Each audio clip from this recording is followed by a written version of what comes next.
श्री स्वामी समर्थ स्वामी सुसंवाद या चॅनलवर सर्वांचे मनापासून धन्यवाद। स्वामींचे सुसंवाद ऐकण्यासाठी जर तुम्ही आपल्या चॅनलवर नवीन असाल तर चॅनलला सबस्क्राईब तसेच सोबत असलेल्या बेल आयकॉनचे बटन प्रेस करायला विसरू नका।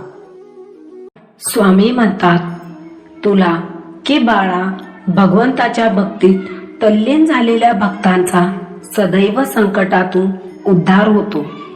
कर्म केल्याचे फळ कधी ना कधी येतेच हे लक्षात घे। आणि त्याचप्रमाणे तू जसा आता तुझ्या भगवंताच्या गुरूंच्या भक्तीत रममान आहेस तसाच राहा। तुझ्यावर कितीही मोठमोठी संकटे येऊ दे, तू फक्त नामस्मरणात राहा। अरे वेड्या, जर स्वामी नाम आहे तुझ्या मुखी तर का होतोस एवढा दुखी?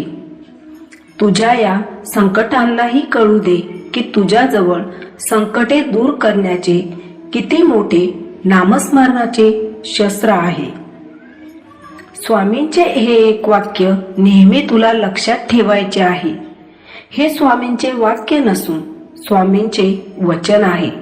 स्वामी म्हणतात, जिथून तुझी मर्यादा संपते तिथूनच तर माझी लीला सुरू होती। त्यामुळे जर तू अजून परिस्थितीशी लढत आहे तर अजून स्वामींच्या नजरेत तुझी मर्यादा संपलेली नाही। त्यामुळे तू अजून परिस्थितीशी लढण्यासाठी समर्थ आहेस। बाळा, नामानेच मन अंतरंगात प्रवेश करून स्थिर बनते, तर नामाने काळजी वाटणे बंद होते। जर एक वेळ तुझ्या हातून एका जागी बसून स्वामींची सेवा नाही जमली तरीही चालेल। फक्त नामस्मरण तुझ्या मुखात असू दे, कारण नामस्मरण म्हणजे स्वामींची सर्वात उच्च कोटीची सेवा आहे। बाळा, नामस्मरण सतत स्वामींना सोबत घेऊन फिरण्याचे एक शस्त्र आहे। त्यामुळे नामस्मरण तुझ्याकडून घडूच दे। स्वामींचे वाक्य आहे, जो नामस्मरणात राहील त्याला मी अखेरपर्यंत सांभाळेन।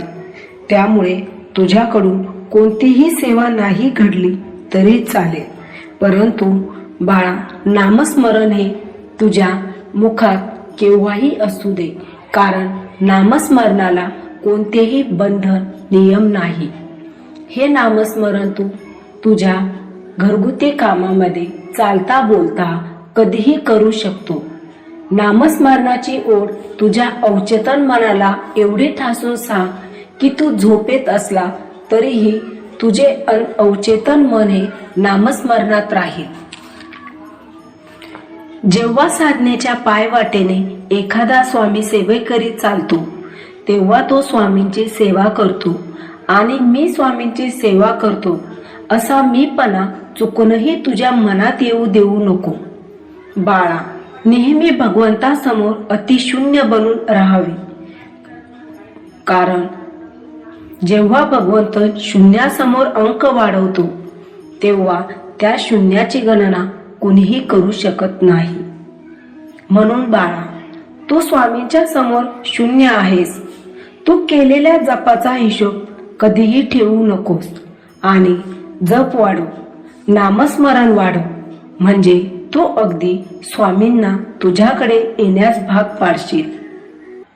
तुझे नामस्मरण इतके प्रबळ ठेव की स्वामींना तुझ्याकडे यावेच यावे लागेल। एकदा का तुला या नामस्मरणाची ओढ लागली की तुझ्यातील गाळ म्हणजे कौटुंबिक ताणतणाव, राग, द्वेष, कलह सर्व तळाला कायमचे बसून जाईल आणि तुझा या जगात येण्यामागे तुझ्या नजरेत काय दृष्टिकोन आहे तो एकदम बदलून जाईल।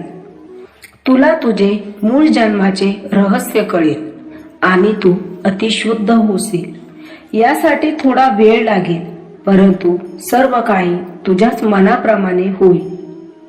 नेहमी संत म्हणतात की धीर धरा रे धीरापोटी, असती फळे रसाळ गोमटी। म्हणून संयम हा तुझ्यात असायलाच हवा।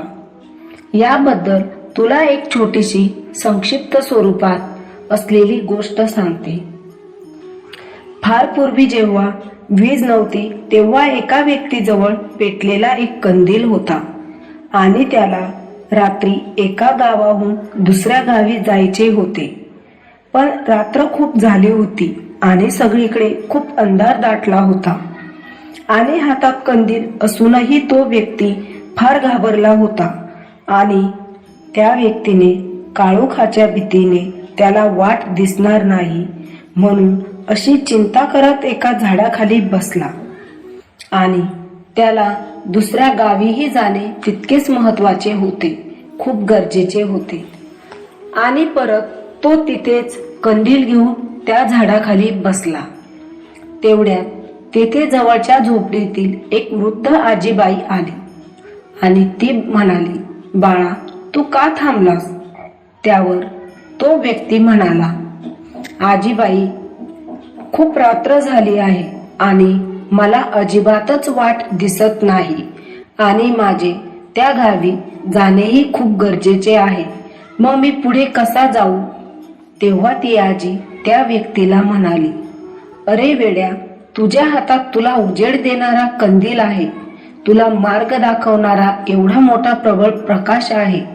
एक एक पाऊल तू या प्रकाशात पुढे टाक. त्या उजेडाने तुला सर्व काही पुढचे दिसेल. त्याच वाटेने तू चालत राहा आणि हा कंदीलच तुला एवढ्या काळोख्यात तुझ्या इच्छित ठिकाणी घेऊन जाईल. आणि नंतर त्या व्यक्तीलाही त्या आजीबाईचे म्हणणे पटले आणि मग तो त्या कंदिलाच्या उजेडात आपल्या इच्छित जागी जाण्यासाठी निघाला. बाळा, इथे हेच सांगायचे आहे की श्री स्वामी समर्थ माऊलींचे नामस्मरण सेवा हेच आपल्या हातातील कंदील व प्रकाश आहे आणि हीच सेवा आपल्याला काळोखाच्या परिस्थितीतून उजेडाकडे नेण्यास समर्थ आहे. पण बाळा, या नामस्मरणात सातत्य खूप गरजेचे आहे. हाच तुला मला आज खास सुसंवाद द्यायचा होता. श्री स्वामी समर्थ. जर तुम्हाला स्वामींचे हे सुसंवाद ऐकायला आवडत असेल तर रोज आपल्या या चॅनलशी जोडलेले राहा. श्री स्वामी समर्थ.